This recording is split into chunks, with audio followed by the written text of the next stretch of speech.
warahmatullahi wabarakatuh. Waalaikumsalam.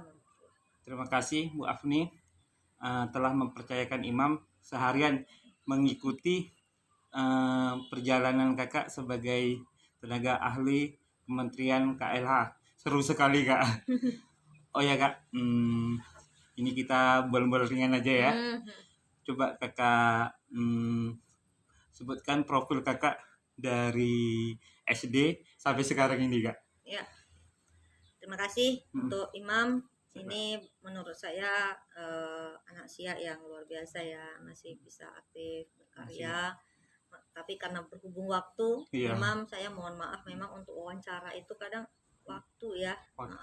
Tadi malam tuh. Iya, jadi waktu, jadi makanya udah daripada wawancara, udah ikut saya aja deh. Nah, pelajaran berharga tuh kak. Alhamdulillah. Jadi saya juga kepingin mengedukasi sebetulnya ke seperti ini loh kegiatannya. Karena kan memang saya nggak bisa, kalau saya cerita belum tentu Imam percaya atau, tapi kalau dengan melihat, menyaksikan ya, lihat, syukur-syukur itu juga bisa menjadi pengetahuan juga buat Imam, buat nambah pengetahuan bagaimana kementerian kami melaksanakan kerja-kerja lapangan.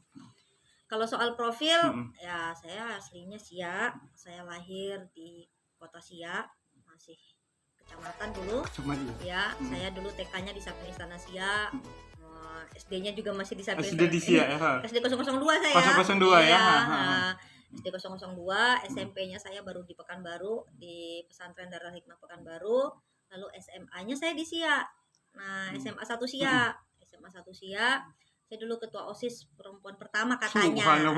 Katanya ya, tapi nggak tahu juga apa katanya jadi ketua OSIS perempuan pertama. Tapi kalau seingat saya, junior saya juga ada yang kemudian perempuan juga. Termasuk aktif lah ya. Iya. Waktu di SIA itu, waktu di SMA ya, saya aktif di Pramuka. Jadi dulu pertama-tama SIA mengirimkan kontingen, pertama kali SIA mengirimkan kontingen Pramuka ke Jambore Nasional di Baturaden, kalau nggak salah tahun 2000 apa ya, kalau ya 2002 lah ya, sekitar itu ya. 2001 ya. Saya masih kelas 1 SMA.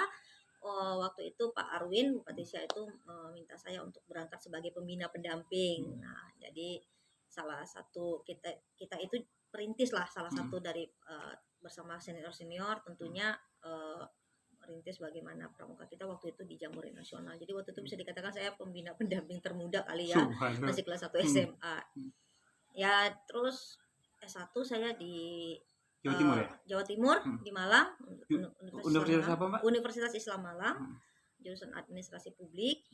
Lalu S2-nya saya sambung di Universitas Riau, Undri ya? Undri. Balik kampung ya. Balik ke Riau. Karena waktu itu saya sudah sambil kerja, jadi saya S2 nyampe kerja. Baru 5 tahun kemudian saya punya kesempatan untuk melanjutkan pendidikan S3 di Universitas Pasundan Bandung. Di Bandung. Iya. Subhanallah, luar biasa. Oh ya kak, saya tahu kakak aktif di bidang jurnalistik nih. Apa keseruan menjadi wartawan dan itu apa perbedaannya dengan sekarang tuh, Mbak?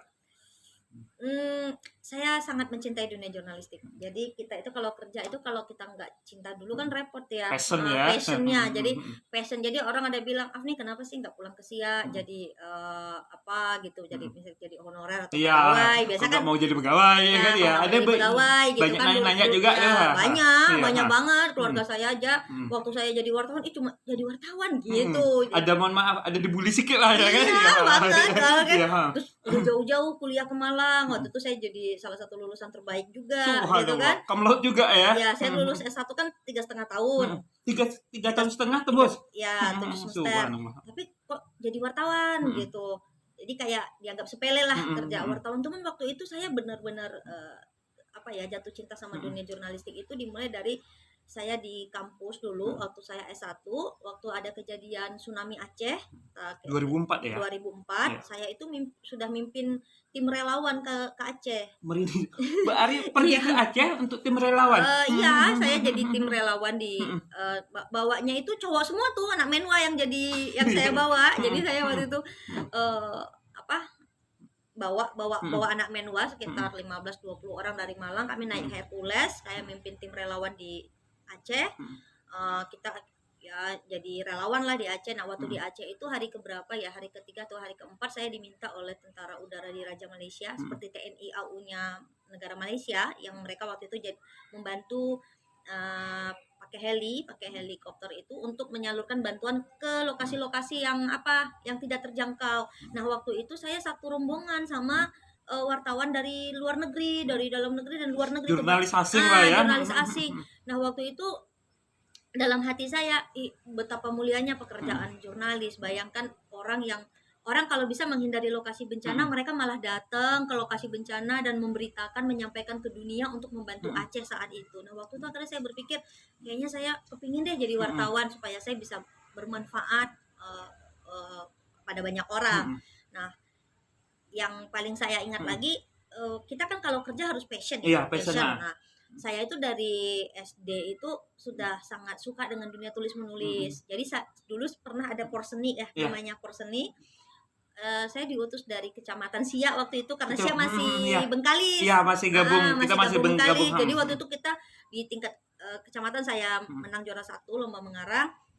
Waktu itu menang 2 lomba mengarang sama lomba puisi, tapi saya milih lomba mengarang. Terus saya diutuslah ke Kabupaten Bengkalis, ke Kota Bengkalis sebagai perwakilan Kecamatan Siak. Nah waktu itu dari kontingen Siak itu yang dapat membawa pulang piala juara 1 cuma saya sendiri dengan lomba menulis kelas 5 SD. Jadi sejak itu saya selalu suka dengan dunia tulis menulis. Jadi begitu ketemu lagi kejadian yang di Aceh, lalu saya juga mimpin relawan di Jogja. 2 tahun kemudian kan ada gempa Jogja. Iya, gempa Jogja setelah Aceh gempa Jogja. Nah di gempa Jogja saya mimpin juga relawan dan bekerja sama dengan Radar Malang waktu itu, grupnya Jawa Pos. Jadi saya jadi relawannya Radar Malang, masih mahasiswa. 3 bulan saya di Jogja, lalu saya nyambung KKN juga, saya bawa lagi rombongan teman-teman saya untuk melakukan KKN di Jogja. Dan saya artinya saya sudah banyak bersentuhan dengan dunia jurnalis itu sudah dari saya kuliah. Ketika kuliah ya.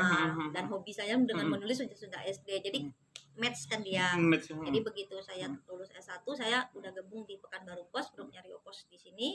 Nah, jadi jurnalis. Jabatan di JPP di Rio Pos mana sebagai apa sih, Pak? Saya kan di Pekanbaru Pos ya. Di Pekanbaru Pos ya. Habis itu di 3 tahun setelah itu 2 tahun tahun ketiga itu saya dipromosikan untuk ke Jakarta di Jawa Pos National Network Jakarta.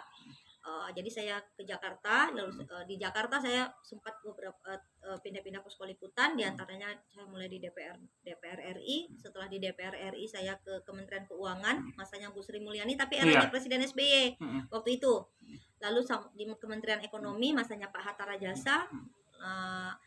Setelah itu saya ditugaskan di Istana Negara. Subhanallah. Keseruan ini Mbak, yang terakhir di Istana Negara nih Mbak. Kan itu saya aja baru 2 bulan yang lalu saya ke Jakarta. Mau masuk Jakarta, mau masuk istana itu kan prokesnya ketat ya, protokol untuk dalam tuh. Keseruan Mbak sebagai jurnalis di dalam istana, apa aja keseruannya itu? Jadi wartawan itu seru ya. Tiap hari kita ketemu narasumber yang berbeda,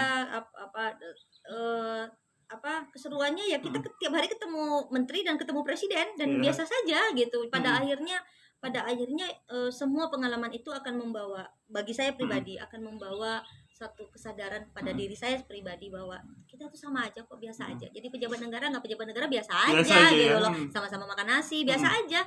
Kita bahkan saya nih kalau pribadi nih Mam, saya lebih senang jadi wartawan yang investigasi di lapangan. Kalau di Istana Negara kan kerja kantoran jadinya. Tiap hari nungguin orang rapat kabinet, nungguin menteri juga. Tapi apapun itu, paling tidak kita berada di ring satu republik ya, pemerintah. Dan akhirnya saya lebih banyak membawa isu-isu tentang Riau. Jadi saya persoalan yang dialami oleh kepala daerah di Riau itu biasanya akan jadi prioritas untuk saya tanyakan kepada menteri, kepada presiden, seperti itu. Dan banyak hal yang tentang Riau dan juga Siak tentunya ya, kampung halaman saya yang banyak kita sampaikan. Saya pernah bawa Pak Hatta Rajasa, Menko Ekonomi, datang ke Riau dan beberapa menteri untuk datang ke Riau. Dan terakhir waktu saya jadi, lalu ya banyak lah. Mbak, sekarang ini Mbak dipercaya sebagai apa nih Mbak? Diseru nih Mbak. Aktivitas sekarang ini. Jadi di Jakarta terakhir saya dipercaya untuk terakhir di redaksi, saya redaktur ya, redaktur di JPN. Lalu waktu itu Pak Dahlan Iskan meminta kita untuk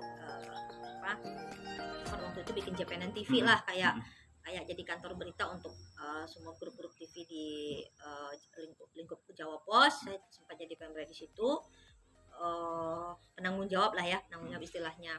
Nah setelah itu 2015 saya pulang. Jadi kan saya kan udah merantau nih 5 tahun di Jakarta. Waktu itu kalau sama suami saya diminta pulang, lalu saya dipercaya untuk jadi pemimpin redaksi di Pekanbaru Pos. Pekanbaru Pos ya. Nah, 1 tahun di Pekanbaru Pos saya melanjutkan studi S3 kan. Akhirnya saya off, tapi di fase-fase itu saya diminta balik lagi di Jawa Pos. Jadi orang Jawa Pos minta saya, JPMN minta saya balik lagi. Di waktu itu saya balik sebagai redaktur Jawa Pos. Nah, di fase-fase itulah saya dihubungi oleh Kementerian Lingkungan Hidup dan Kehutanan. Ibu Menteri meminta saya untuk menjadi tenaga ahli menteri. Subhanallah. Sampai sekarang. Sampai sekarang. Ini Mbak, apa sih perbedaannya nih Mbak sebagai tenaga ahli dengan jurnalis? Ini banyak yang kepo netizen nih Mbak. Jadi gini Mam, kalau menurut saya dimanapun, apapun profesi kita, bagi saya nih, apapun dimanapun, mau saya jadi jurnalis, mau saya jadi tenaga ahli menteri, mau saya jadi apapun itu, kalau saya pribadi, saya rasanya tidak ada yang beda selain saya ingin memberikan manfaat sebesar-besarnya untuk orang lain gitu. Artinya tuh ya pengennya memberi manfaat. Yang jadi jurnalis itu kan juga itu tadi kan kepingin yang semalam di luar, sekarang kita masih dalam sistem ya kan? Dalam sistem pemerintahan. Saya sudah belajar teori secara akademik, saya belajar di kelas. Lalu saya berada di luar, di lingkup di luar dalam arti jurnalis independen. Saya juga ingin tahu, waktu itu ditawarin waktu di tenaga ahli menteri, saya berpikir begini, salah satu persoalan yang dihadapi Riau kan kebakaran hutan dan lahan dan berbagai konflik karhutla itu dan banyak lah. Saya berpikir, saya pernah demo loh.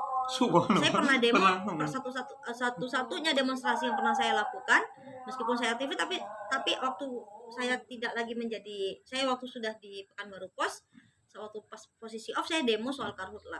Jadi saya kepingin, kita buat apa sih demo ya? Demo aja tapi tidak ada hasil kan? Kita tidak ada hasil, artinya kita tidak tahu pemerintah mau melakukan apa, perubahan apa sih yang kalian lakukan untuk Riau gitu. Makanya saya akhirnya menerima tawaran itu dengan harapan, karena saya diberikan kemerdekaan oleh Menteri LHK yaitu Ibu Siti. Beliau tidak pernah mengintervensi apapun, bahkan beliau mengatakan gini, ibaratnya lah kira-kira, sebelumnya kamu teriak-teriak di luar, mari kamu masuk ke dalam dan teriak di dekat telinga saya. Artinya sekarang didengar lebih lagi ya. Lebih didengar dan perubahan-perubahan itu terjadi. Jadi meskipun jadi begini, persoalan lingkungan hidup dan kehutanan ini kan banyak. Dan sudah mulai itu dari 20, 30 bahkan 50 tahun yang lalu. Nah, paling tidak dengan saya mengikuti Bu Menteri dalam beberapa tahun terakhir ini, saya melihat paling tidak kita itu melangkah 1 atau 2 langkah, tapi kita melangkahnya ke depan, bukan melangkah ke belakang. Ya. Kalau melangkah ke belakang, saya udah saya tinggalin itu kementerian kan, ngapain gitu kan, ngapain saya berada di dalam kalau tidak ada perubahan.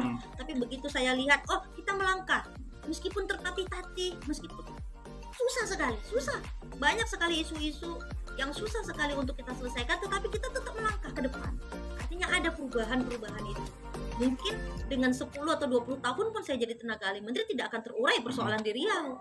Tidak jaminan. Tetapi paling tidak ada perubahan yang kita coba lakukan di tingkat tapak dan kebijakan-kebijakan di tingkat paling bawah yang kita lakukan. Perubahan tata kelola lingkungan, tata kelola gambut, lalu moratorium izin, lalu penegakan hukum. Banyak hal yang lain yang susah. Barusan tadi kita berkoordinasi dengan beberapa sektor-sektor tadi ya. Baru setelah 2015 loh, semua stakeholder TNI, polisi, BNPB, BPBD, Pemda, masyarakat peduli api, swasta, semua berkolaborasi untuk menangani karhutla. Dan mereka semua pegang selang. Kalau dulu yang pegang selang cuma Manggala Agni aja, mungkin yang lain-lain cuma lewat numpang lewat itu ngapain gitu. Selfie gitu kan ya. Nggak akan bisa selesai. Nah, kalau orang bilang nggak berhasil karena buktinya masih ada juga karhutla. Bukan soal itu. Kalau zero hotspot, itu masih impossible untuk hari ini karena posisinya Riau itu kan sudah berubah. Gambut, ya. Dia gambut, udahlah gambut, dan posisinya Riau bukan lagi hutan perawan. Kita pembangunan kan terus, sawit ada. Artinya tekanan terhadap lingkungan itu tinggi. Nah, paling sekali. Tapi yang harus jadi titik kritis kita adalah apakah karhutlah itu ditangani atau tidak ditangani, apakah dia dipadamkan atau tidak dipadamkan. Jadi ada skema jangka pendek, ada jangka menengah, ada jangka panjang. Nah, jangka pendek itulah dia konsolidasi, bagaimana kerja kolaborasi semua pihak ya, Antar OPD ya. antar semua, Antar instansi. Ha. berdasarkan Undang-Undang 3 Inpres 3 2020 itu mengamanatkan 28 kementerian lembaga beserta kepala daerah, gubernur dan wali kota untuk bersama-sama menangani karhutlah. Dan itu yang makanya kita di tahun setelah 2015, 2016 kita lumayan, 2017 kita lumayan, 2018 kita lumayan, 2019 tinggi lagi, tapi kita belajar lagi apa yang harus dievaluasi dari 2019. Di 2020 alhamdulillah kita tidak ada bencana hasap, Subhanallah. kita free, dan tahun ini kita terus berjuang. Dan tadi Imam lihat bagaimana Iya. cara kerja kita lihat kita tadi lihat juga bagaimana di lapangan. Intinya semua titik api itu diintervensi dengan berbagai cara. Panjang deh Mam kalau Panjang. kita soal itu. Nanti ini Apa Pak? Sebagai milenial tempat kampung Mbak nih. Sebelum kita closing statement, apa motivasi dan spirit untuk para milenial yang ada di tempat kelahiran Mbak? siap Ya, apa sih tip-tipnya? harus kalau karena dari pengalaman saya, Ya. saya bilang gini, nggak usah takut untuk keluar dari kampung, tetapi tetap bawa kampung itu di hati kita gitu. Tetap bawa kampung itu di hati kita. Dimana Afni berada, Dima- tetap siap ada di Iya, hati. gitu. Dimanapun kita berada, kita harus bawa kampung kita. Sehingga kalau seandainya Allah mentakdirkan Iya. kita bisa memberikan sedikit kontribusi apapun profesi kita untuk kampung halaman kita, berikanlah yang terbaik untuk kampung kita. Karena disitulah tempat kita lahir, tempat kita dibesarkan, dari air sungai Siak lah kita juga Iya. dibesarkan, kita dihidupkan, misalnya seperti itu. Di situ tempat kita punya memori yang indah tentang masa-masa kecil kita, dan di situ tempat kita akan kembali kan gitu. Tetap kita mengabdi gitu. Jadi makanya saya kemana saya pergi, kemana aja, ke berbagai negara Iya. saya pergi, saya selalu bilang kalau ada yang nanya saya dari mana, saya dari Siak. Pede ya, Mbak. Dia dari Siak ya. Dulu Iya. itu waktu di Istana Negara kalau ada menteri lagi ngopi, kita lagi ngopi, kamu dari mana Afri? Dari Siak. Siak di mana? Dulu ada Iya. loh yang masih nggak tahu Iya. sekelas menteri nggak tahu Siak itu di mana. Subhanallah. Tapi pada tahun 2016 Hari Lingkungan Hidup Ketika Mbak itu, bawa iya itu hampir semua menteri hadir. luar biasa Lalu ya. apa, dan Bu Menteri juga hadir waktu itu, datang ke rumah saya, ke rumah orang tua saya, dan bagi saya itu suatu Sangat momen yang sangat istimewa. membuat saya saya bersyukur gitu. Kota Siak yang tempat saya lahir berubah gitu. Yang penting jangan sampai kita yang berubah gitu. Atau kecintaan kita yang jangan sampai berubah. Silakan kotanya berubah jadi besar, tapi kecintaan kita pada tanah kelahiran jangan sampai berubah. Terima kasih Mbak, Sama-sama. wawancara inspiratif dan keseruan satu hari ini mengikuti kegiatan Mbak, diberikan kesempatan Iya. untuk Imam. Iya. Assalamualaikum Mbak. Waalaikumsalam.